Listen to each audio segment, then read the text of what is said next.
If you guys want your nighttime footage to stop looking like this and look a little more like this, I'm going to show you the settings that I use with the Mini 5 Pro for shooting at nighttime.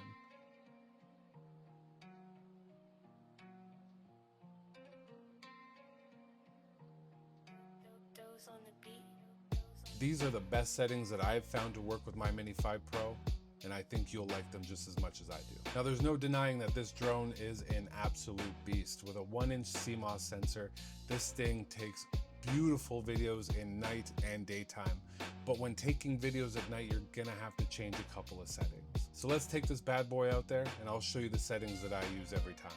First things first, you're gonna wanna go to your settings, which are the 3 dots in your top right-hand corner. Then you're gonna wanna scroll over to camera and head down to where you see style. By default, these are set to 0 and 0.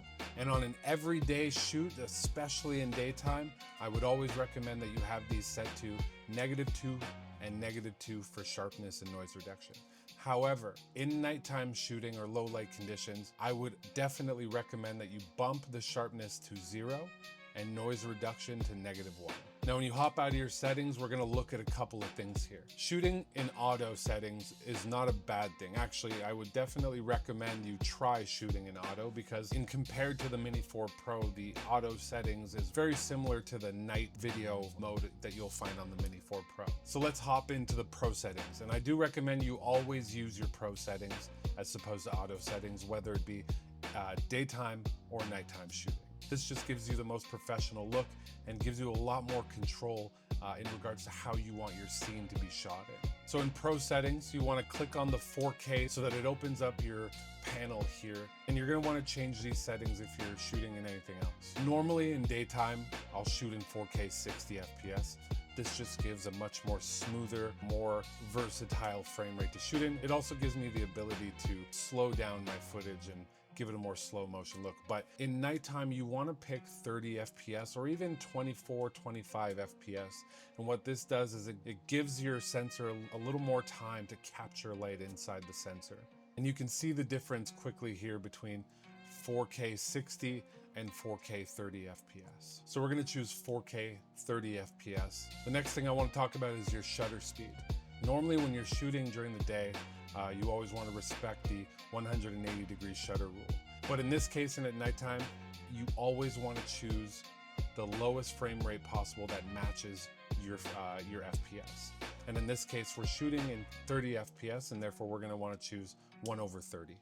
Now, when it comes to ISO, we always want to use the lowest ISO possible. However, with the Mini 5 Pro, they've introduced dual native ISO, almost like you will see with the Mavic 4 Pro. And a lot of people don't actually know how to utilize this. The most common thing that's suggested is that the entirety of the frame needs to be shot in auto. But in reality, all you need to do is keep your ISO in auto. So click the auto button, let it find the right ISO, and then we're gonna go over to the main screen and we're gonna lock in that exposure value. So you're gonna wanna focus your shot, and then you're gonna wanna hold your finger on the little yellow square until it shows you that you've locked in your exposure value. This will mean that no matter where you move around after you've locked this in, your ISO will not move. It will stay exactly where you've locked it in at. Now, one thing you want to try and maintain is you want to try and keep your ISO as low as possible, and you can do so by adjusting your EV value. And that's it. These are the settings that I use, which give you a very cinematic, crisp, sharp video at nighttime when there's not a lot of natural light. And as you can see here, the shot is absolutely stunning. If you use different settings, leave a comment below and let me know what you use. I'm happy to try it out. And if this video has helped you at all with your videos at night, let me know in the comments as well. I would love to hear it. Thank you for watching. I'll see you guys in the next one.